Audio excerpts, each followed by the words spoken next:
Hey guys, it's Melissa. It's Wednesday and you're watching The Seven Queers. I have a cool ass owl on my shirt.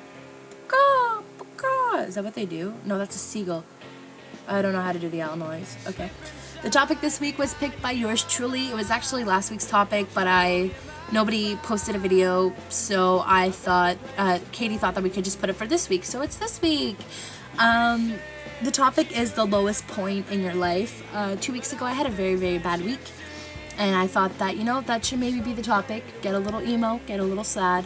But no, really, it's just to not go in every single detail about what you went through and why it was the lowest point of your life, but kind of just explain a little bit of what you went through and what you did to overcome it and how you got help for it, and just explain about it, Explain.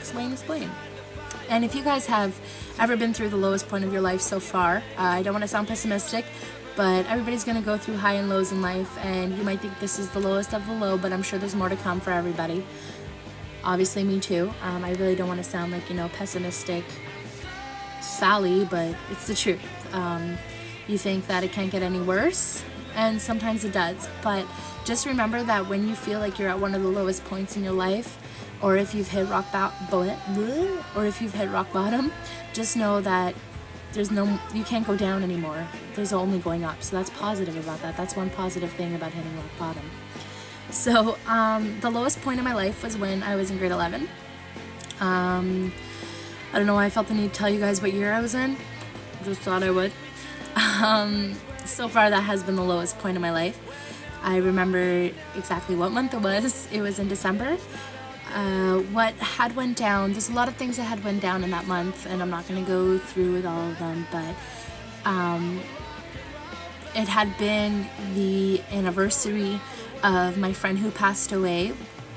It would have been it was the 2-year anniversary of my friend who passed away. He passed away when I was in grade 9, and yeah, it was I think it was a day after the anniversary of my friend who passed away. So around the time of December, the beginning of December, I kind of get in one of these moods where I'm very, not vulnerable, but kind of vulnerable and sad, and just because it always brings me back to when my friend passed away, and just missing him and things like that. And then a couple of days after his anniversary of death, I kind of get back to my old self. So obviously I was already in that funk, that sad funk of losing my friend and celebrating, not celebrating, but mourning, I guess, grieving, even though I had grieved already. I don't know how to say it, just kind of,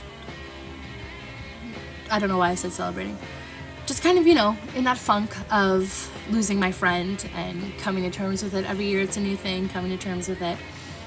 But, so I was already in that funk, and I really had no one to turn to.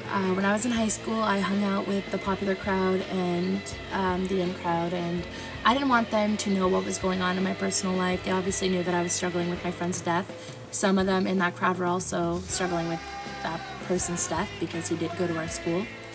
And my best friend in high school was dating, well, they're still together, but my best friend in high school is dating the guy that lost, like, the guy's brother, my friend who passed away. My best friend's dating his brother. There we go. So even though I feel like I just felt like I couldn't turn to anybody because I didn't want, to not take the limelight away from my friend who lost his brother, because he was one of our friends. Not that I didn't want to do that, but I felt like my problem and how sad I was didn't matter compared to what he was going through, and it didn't matter. I feel like,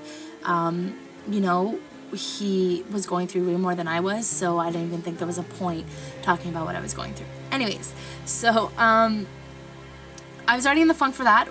Long explanation.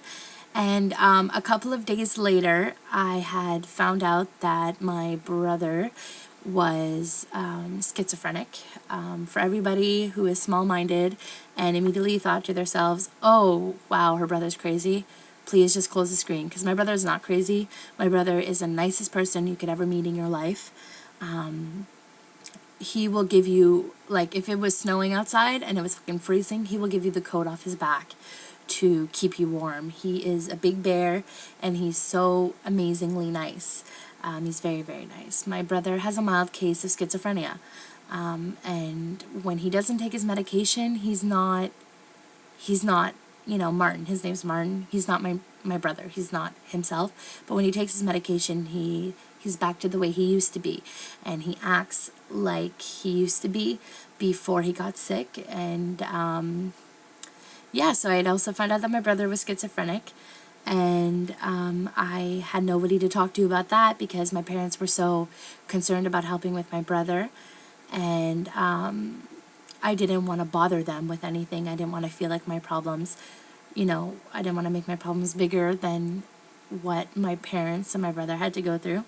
So I kept a lot of things bottled inside. Other things also, it was the anniversary for something else that it's not an anniversary. I'm talking like it's a positive thing. It really wasn't a positive thing. But there was something else that had went on in my life that was coming up soon too. So it was really a really, really, really bad couple of weeks, and I kept on bottling inside, and I wasn't talking about anything. So I just got really, really depressed and really, really down and out on myself. And I was thinking, you know, of easy way outs, if you know what I mean, which is never the easy way out. But that was pretty much the lowest point in my life. There was other things that were surrounding it that I'm not going to go into detail because I tend to do that a lot. But there was other things that were happening too. But those are the two main things that were really going on in my life that at the same time that were I was kind of juggling these two things, and I had to act okay for this one, I had to act okay for the other one. I was kind of just plastering a smile. And finally one day I just cracked. I was at school, and I had a project to do, and I was with my friends, and we were sitting down, and my teacher had said something that upset me, but what I did was I kind of like found any reason to just go off on this teacher. This teacher was new also. I remember he was new. He was like small and short and new and young, and I just went off on him like a total rampage, and I ran out of class and I slammed the door, and somebody at school that I was really, really close with at the time kind of had to come save the day. Obviously, Liv knows all about that person. But I ended up getting suspended for 2 days, and because I said some very mean things and I swore. And those 2 days I really took to just like help myself. And then the Christmas break came along, so I really just spent time with my family.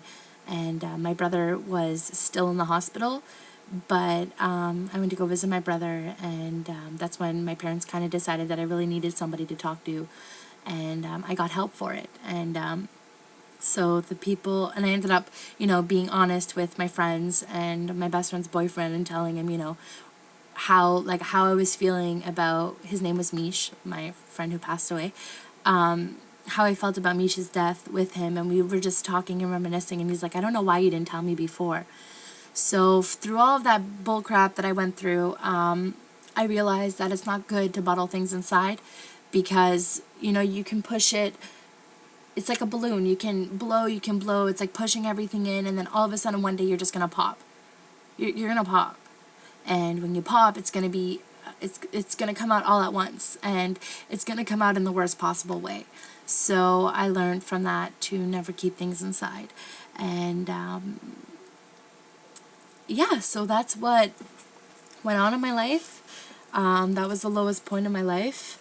I was really depressed and down, and I'm really happy that I got out of it. And if you guys, this is my advice to you, if you ever feel like, you know, really sad or really down about something, and you feel like keeping it in is going to make everything better, it's not going to make everything better, it's going to make everything worse. And you should really, really talk to somebody and go see someone. So I got really personal. That's why I'm not going to say all the other things, because I just got so personal and just so sad. But I'm happy now. I'm a happy kid. Don't you worry. So yeah, that's what I had to say. And this video is 9 minutes and 52 seconds long. So I'm going to go. Bye-bye, guys. Bye.